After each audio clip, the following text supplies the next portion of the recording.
संघर्ष fast news सदैव आपल्या सेवेत. खरं तर मी नेहमीच म्हणतो की माझ्या स्वप्नातील शहापूर तालुका, या शहापूर तालुक्यामध्ये शैक्षणिक विकास हवा तसा झाला नाही. तिथे उच्च शिक्षणाच्या अजून हवी तशी सोय नाही किंवा इंग्रजी विषयासारखा विषय असेल, स्पेशल गणितासारखा विषय त्या ठिकाणी हवा आहे. ह्या बाबी इतरांना कळाव्यात, आपल्या जे प्रतिनिधी आहेत ह्या कळाव्यात आणि माझ्या पत्रकार बंधूंच्या मार्फत या जे मंडळ आहे, शैक्षणिक मंडळ किंवा जे आयोजक आहेत, अभ्यासक्रम मंडळ, यांना हे कळावं या उद्देशाने मी सर्व थरातील लोकांना या ठिकाणी बोलवलं होतं आणि तो उद्देश आज माझा सफल झाला. थोडक्यात माझा प्रत्येकाशी चांगले संबंध असल्यामुळे मी एक मुख्याध्यापक, एक शिक्षक म्हणून एवढीच माझी भूमिका आहे. विद्यार्थ्यांना शिकवणे, कुठल्याही राजकारणाशी माझा काही एक मात्र संबंध नाही.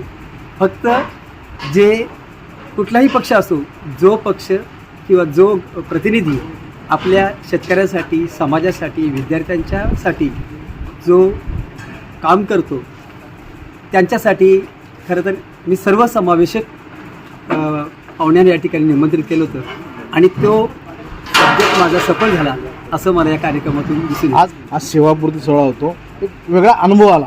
नेमका हा अनुभव कसा होता? अनेकांनी तुम्हाला शुभेच्छा दिल्या. सर, खरं तर मला स्वतःला भाग्यवान समजतो की माझा जन्मगाव म्हणजे जन्मभूमी ही आहे आणि कर्मभूमी पण भले चांग्याचा पाडा, डोळखाम आणि पडोळपाडा. चांग्याच्या पाड्याला मी 18 वर्ष काढली, डोळखामला मी 15 वर्ष काढली आणि पडोळपाड्याला 1 वर्ष सेवा मी केलेली आहे. आता ज्या ठिकाणी मी सुरुवात केली सेवेसाठी शिक्षण क्षेत्रामध्ये, त्याच ठिकाणी मी सेवानिवृत्त होते आणि मला एवढा आज अभिमान आहे की मला माझ्या गावासाठी काहीतरी करता आलं, परिसरासाठी काय आलं. म्हणजे माझ्या मृत्यूनंतर कोणी असं बोलू शकत नाही का हा मेला पण गावासाठी यांनी काय केलं नाही. सर्वात महत्त्वाचं आहे ते म्हणजे शिक्षण आणि शिक्षणाशिवाय दुसरं तरुणोपाय नाही. तर आज मला कृतार्थ वाटते की मी जिथे लागलो त्या ठिकाणी मला चांगल्या रीतीने सेवा करता आली. माझी विविध क्षेत्रात यात विद्यार्थी आणि ते चमकत आहेत आणि हेच माझ्या यशाचं गमक मला वाटतं. तर मला आनंद वाटते आणि असं मला कोणी एक मात्र बोललं नाही की म्हणजे आज या ठिकाणी राजकीय क्षेत्रातली काही विविध पक्षाची मंडळी होती.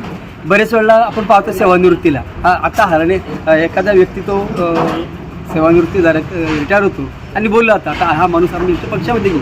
मला असं कोणी बोलू शकलं नाही, कारण काय मी एक निरपेक्ष वृत्तीचा आणि याच्यामध्ये होतो आणि मला ह्या कार्यक्रमाचं तेच मला एक बरं वाटलं की हा कार्यक्रम सर्व समावेशक होता आणि लोक सर्व आले आणि मला शुभेच्छा त्यांनी दिल्या पुढील आयुष्यासाठी. फक्त एकच त्यांची एक अपेक्षा होती का सरांनी पुढील याच्यामध्ये हे सामाजिक आणि शैक्षणिक कार्य करावं.